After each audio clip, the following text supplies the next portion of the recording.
चलते हैं next question पे। Question number 50।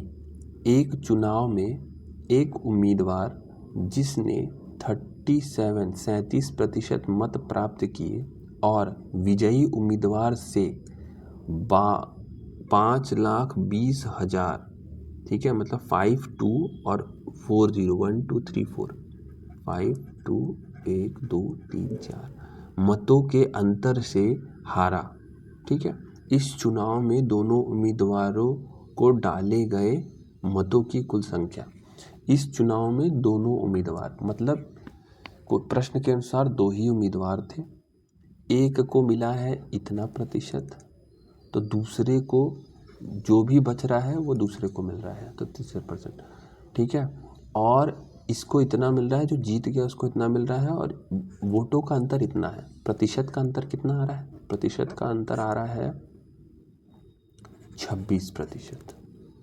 ठीक, 26% अगर इतने वोट के बराबर है, ठीक है, तो कुल वोट कितना होगा? 100%। ठीक है, तो 26 को 100 में लाने के लिए 100 बनाना है हमें, तो हमें पता चल जाएगा कि कितना प्रतिशत है। ठीक है, देखो अगर 26% का इतना है तो 1% का कितना वोट आएगा? 1% पे कितना वोट है? तो 26 से डिवाइड कर देंगे, तो 1 2 3 4। ठीक है, तो 100% पे कितना आएगा? गुणा कर देंगे 100 से, तो हमारा 2 2 4 2 6, ये भी 4 2 2 4 जीरो है ना, 6 जीरो आ जाएगा। ठीक है, तो ये नंबर आ जाएगा हमारा टोटल वोट का। चलते हैं नेक्स्ट क्वेश्चन पे। अगला क्वेश्चन है 51 में दिया है 120 के विषम और समभाजकों की कुल संख्या क्रमशः कितनी है? 120 के विषम समभाजक, तो पहले देख लेते हैं 120 के कुल भाजक कितने हैं। भाजक मतलब फैक्टर्स, 260, 230, 215 और 3 5। तो कितने हो गए भाजक? 2 के पावर 3 इंटू 3 इंटू 5, ये तो हो गए कुल भाजक। ठीक है, अब अगर नहीं, ये तो हो गए इनके फैक्टर्स, प्राइम फैक्टर्स। कुल भाजक टोटल फैक्टर्स कितने हैं इनके? हैं जो पावर होते हैं ना, पावर में एक ऐड करके मल्टीप्लाई करना होता है।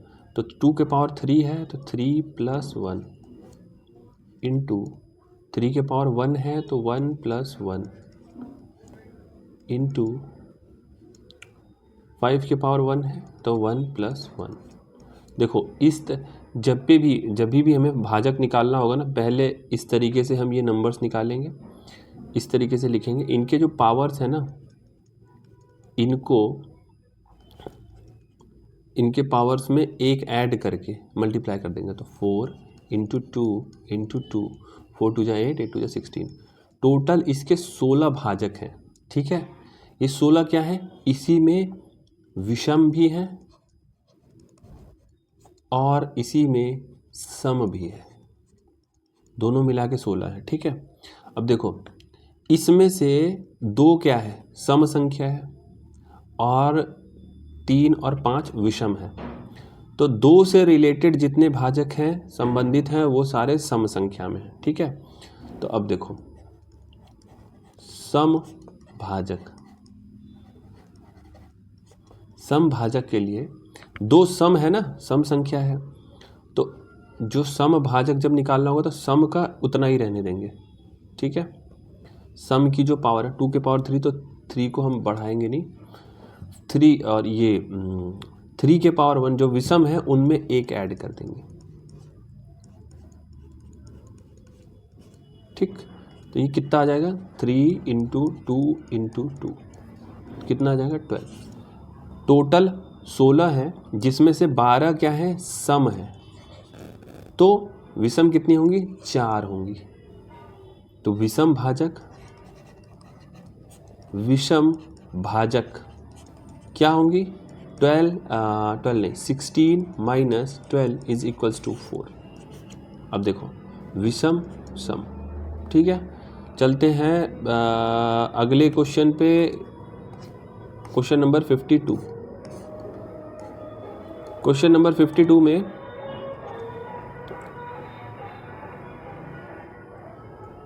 52 में है काजीरंगा नेशनल उद्यान से होकर गुजरने वाले किस राष्ट्रीय राजमार्ग की सीमा उद्यान के वन्य क्षेत्रों के लिए मुख्य खतरा वाली हुई है, ठीक है, खतरा चली हुई। कुल मिला के काजीरंगा नेशनल पार्क जो है ना, काजीरंगा नेशनल पार्क, ये NH37, ये जीके का क्वेश्चन है, इसमें कुछ लॉजिक नहीं लगाना है और ये एक टफ क्वेश्चन माना जाएगा अगर ऐसे क्वेश्चन हमारे एग्जाम में गलत होते हैं या फिर छूटते हैं या हम इसे छोड़ देते हैं, स्किप कर देते हैं, कोई दिक्कत की बात नहीं है।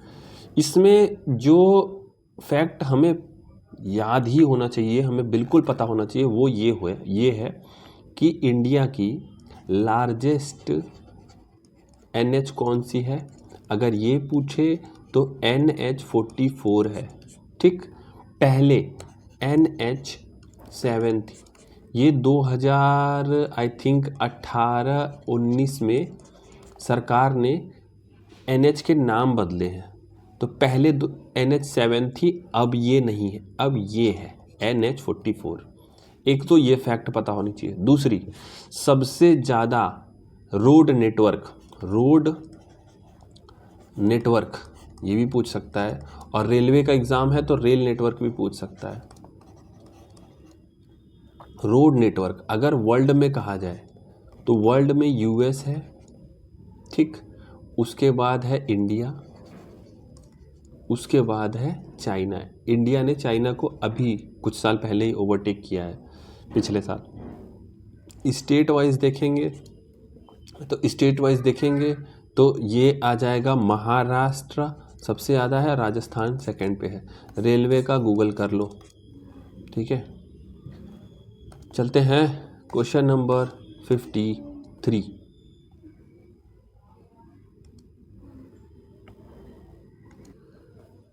चलते हैं नेक्स्ट क्वेश्चन पे, क्वेश्चन नंबर 53। ये है जीके का क्वेश्चन। सचिन तेंदुलकर ने अंतर्राष्ट्रीय क्रिकेट में अपना 100वां शतक, जब सचिन तेंदुलकर ने ऐसा किया था, बहुत इम्पोर्टेंट न्यूज़ बनी थी, और ये काफ़ी पुरानी न्यूज़ है, पता नहीं क्यों इसको पूछा गया है, होगा कोई कारण उस समय। तो बांग्लादेश था, आता है तो ठीक, नहीं आता है तो स्किप करना है ऐसे क्वेश्चन को। चलते हैं नेक्स्ट क्वेश्चन में, क्वेश्चन नंबर 54। इनमें से किसने अजमेर में 2.5 दिन का झोपड़ा निर्मित कराया था? तो 2.5 दिन का झोपड़ा, देखो इसका आंसर तो हो गया कुतुबुद्दीन ऐबक। कुतुबुद्दीन ऐबक कौन था? ये था गुलाम वंश मतलब स्लेव डायनेस्टी। ये इसका पहला बना था, ये पहला शासक बना था, और ये जब बैटल ऑफ तराइन हुआ था उसके बाद इसको मिल गई थी, इसको बना दिया गया था शासक, ठीक है। और उसके बाद जो है इसने 2 चीज़ें बनाई थी। एक बनाई थी इसने कुव्वात उल इस्लाम, ये बनाया था दिल्ली में, और उसके बाद एक और बनाया था इसने कुतुब मीनार। ये दिल्ली में ही बना है, शुरू किया था ऐबक ने और कंप्लीट किया था इल्तुतमिश ने। Completed by Iltutmish.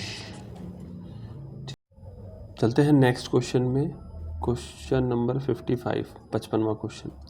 दिए गए चिन्ह का ध्यान पूर्वक अध्ययन कीजिए और दिए गए विकल्पों में उस विकल्प का चयन कीजिए जो इसमें प्रश्न चिन्ह के स्थान पर आ सकता है। ठीक है, देखो BEH क्या है ये? BE ABCDE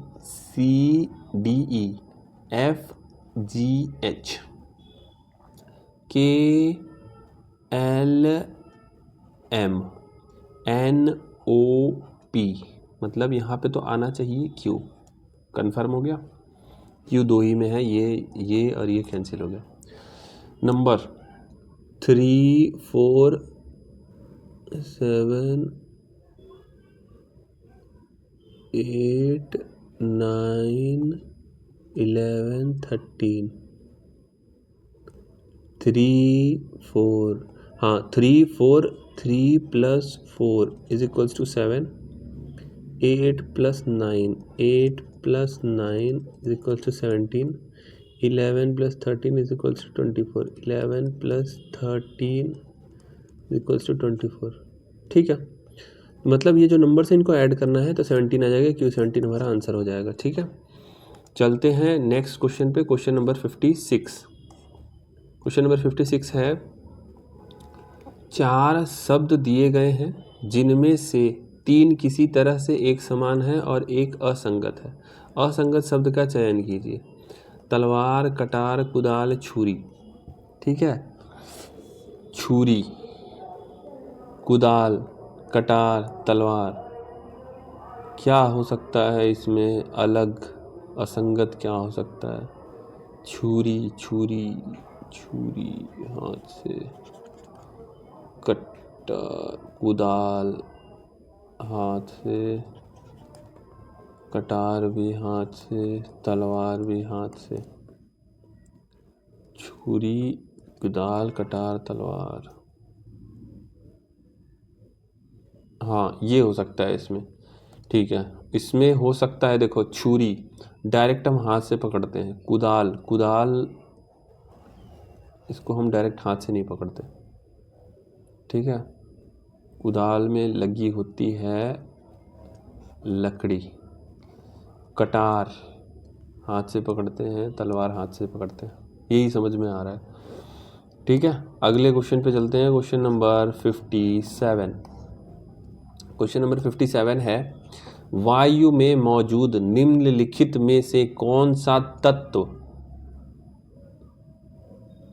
की वस्तुओं को काला कर देता है? घाटी की वस्तुओं को काला कर देता है। गंधक, ब्लू। ठीक है, गंधक। चलते हैं क्वेश्चन नंबर 58। 4 शब्द दिए गए हैं जिनमें से 3 किसी तरह से एक समान है और एक असंगत है। वही घाटी, पठार, ग्लेशियर, पहाड़ी। पठार, घाटी, पहाड़ी, समझ रहे हो? ग्लेशियर, आइस, बर्फ। बाकी सबका लेना देना मिट्टी से है। ठीक है, चलते हैं अगला क्वेश्चन। अगला क्वेश्चन है क्वेश्चन नंबर 59। अक्षय के दामाद की शादी अनीशा से हुई। देखो अक्षय, अक्षय अक्षय का जो दामाद है, ये उनकी बेटी है और ये हो गया दामाद। अक्षय की शादी, अक्षय के दामाद की शादी अनीशा से हुई। मतलब दामाद की शादी, मतलब बात तो हो रही है उनकी बेटी की, अनीशा। ये दामाद जी हैं। जिसके भाई विजय की शादी ट्विंकल से हुई। अब अनीशा, मतलब अनीशा से हुई और अनीशा का भाई जो है, अनीशा का भाई जो है, अनीशा का भाई जो भी है, इसका भाई, उसकी शादी ट्विंकल से हो गई है। ठीक है, ट्विंकल।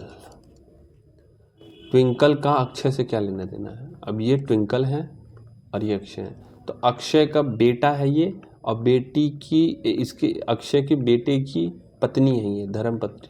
तो क्या बहु हुई, ठीक है। तो ये हो गया बहु।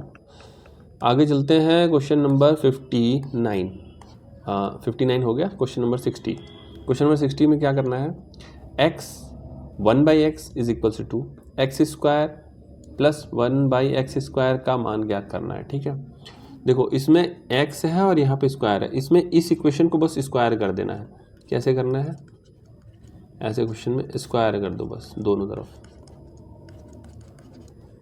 X square plus 1/x² plus 2 into x into 1/x is equals to 4, x square plus 1/x² plus x cancel हो गया, 2 इज इक्वल्स टू 4, ये 2 इधर चला जाएगा तो ये आ जाएगा 4 - 2, तो 2 आंसर आ जाएगा हमारा, सॉल्व हो जाएगा।